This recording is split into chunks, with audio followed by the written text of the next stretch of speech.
Hello everybody, welcome back to the channel. So in today's video, I do want to speak about Ferran Torres and his impact with FC Barcelona. I think that it is official that Ferran Torres is probably one of the most improved players this season, and that makes me so freaking happy. Like, yes, we talked about how great Lamine Yamal has been, Pedri, Frankie, Rafinha, Lewandowski, almost everybody, Jules Koundé, Cubarsí, Araujo, Inigo Martinez. We have praised all of these players, Alejandro Balde, to even Casado, but the one player that has surprised us the most, it is Ferran Torres, because let me tell you, about a year ago, we all wanted Ferran Torres to leave. We want him to leave. We wanted to bring in another player like maybe Julián Álvarez, maybe somebody like Vitor Roque. We're talking about a year ago. And it ultimately just did not seem like Ferran Torres was going to make it at Barcelona, that it was a waste of 30 to 45 million euros. But Ferran Torres is really rising up. As a matter of fact, he has been so good that I honestly do not want to see Barcelona go for a new number 9 in this summer. Go for Nico Williams and Venderson and nobody else. Don't go for Gyökeres, don't go for Erling Haaland or any other striker that we do see out there in Europe right now. I am okay and satisfied with Ferran Torres being the backup to Lewandowski and really making these two players rotate in the number 9 position. I remember Hansi Flick stated like 6 to 7 months ago, there was even a lot of reports, you guys can go search this up, but it was reported that Hansi Flick saw the squad, he saw these players, and he came to one conclusion. He wanted to rely on Ferran Torres and Lewandowski for the number 9 position this season. Those two players were enough, hence the reason why players like Vitor Roque was never counted on, and Hansi Flick just didn't want to deal with him. Ferran Torres is not the most stylish, acrobatic number 9 in the world. Of course he's not, but his IQ is insane, which is what makes Ferran Torres so important for Barcelona today. He is able to find the pocket of spaces to score goals. He is able to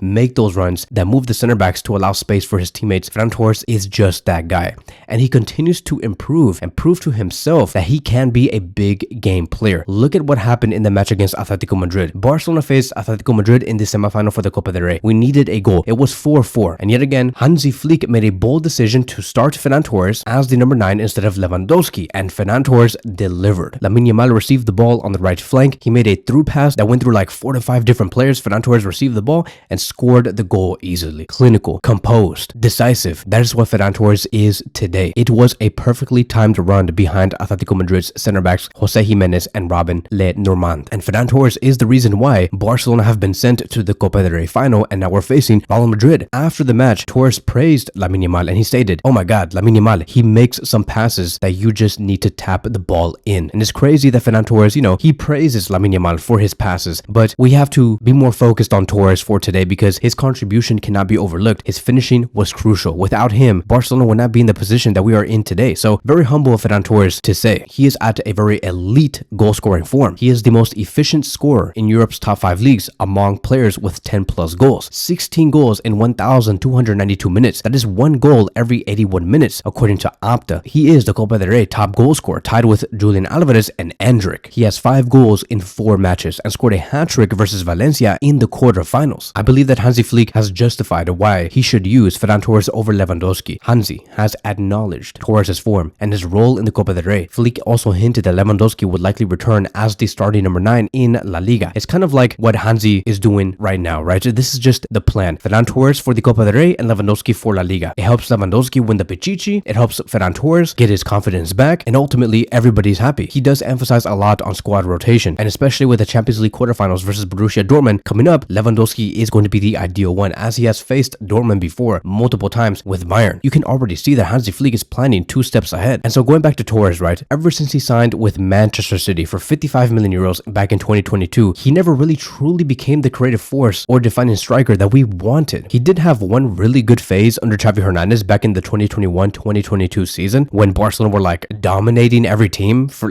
no reason. I'm like, bro, you're doing this with Luke de Jong, Aubameyang, and we just smashed Real Madrid 4-0. Like, what's going on here? And then he scored a couple of goals against Valencia. There was a moment, but outside of that, Ferran Torres never really delivered. He was never consistent. And through those months and years, fast forwarding up until today, he did embrace this role of accepting that he will never be a starter at Barcelona. But at the same time, I remember Ferran Torres on social media calling himself the shark, right? El Tiburón, because of his ruthless mentality. He even stated in an interview, and I quote, "This is what I call the shark mentality. There will always be complicated moments, but you need to keep working and be disciplined. Then any reward will come." So we saw Ferran Torres get shifted to the left wing position, right wing position, sometimes taking on the number 9 position, but now he just preferred to play as a central striker. And oh my God, bro, is he really doing it? I do think that if Barcelona were to do any moves for the number 9 position in the future, it's not going to be to find a replacement for Ferran Torres. It's going to be to find a replacement for Lewandowski and make it long term. Ferran Ferran Torres will stay. I believe that we have to really understand what's going on here. If you try to find a striker out there in Europe and say that, okay, you're going to be taking on Ferran Torres' role because Ferran Torres is going to be leaving, that basically means that you're going to have to convince that new player to accept a non-starting role. What player right now in Europe would say, yes, I would accept a non-starting role. I would just be in the squad and use me whenever. It's going to be hard to find. And then you also have to think about, could this player bring the exact same type of impact and efficiency per 90 minutes like Ferran Torres does? Barcelona are going to be having no interest on trying to find a upgrade or substitute to Ferran Torres because we have the best there is when it comes to this type of player and his role. Ferran Torres is completely okay with accepting the B role in the number 9 position. He is efficient. So if Barcelona were to find a replacement in the number 9 position, it's going to be for Lewandowski, where 80% of the time you are going to be used. So that is why players like Isaac is being brought up. Jokeris sometimes is also being brought up, but they're too expensive. So as of now, in the market, there is no answers. We're going to have to wait maybe until the summer of 2026, and I'm okay. I am okay with Lewandowski and Ferran Torres for the next 13 to 14 months from today. So as of now, let's enjoy, right? As Barcelona fans, let's enjoy the best version of Torres and what he has been doing. And it's for sure not going to be the end for Torres this season. He's going to be doing much more. He is proving to be a very valuable squad player with limited minutes. And let me tell you, he is very much likely to start in the Copa del Rey final versus Real Madrid on April 26th. It's going to be so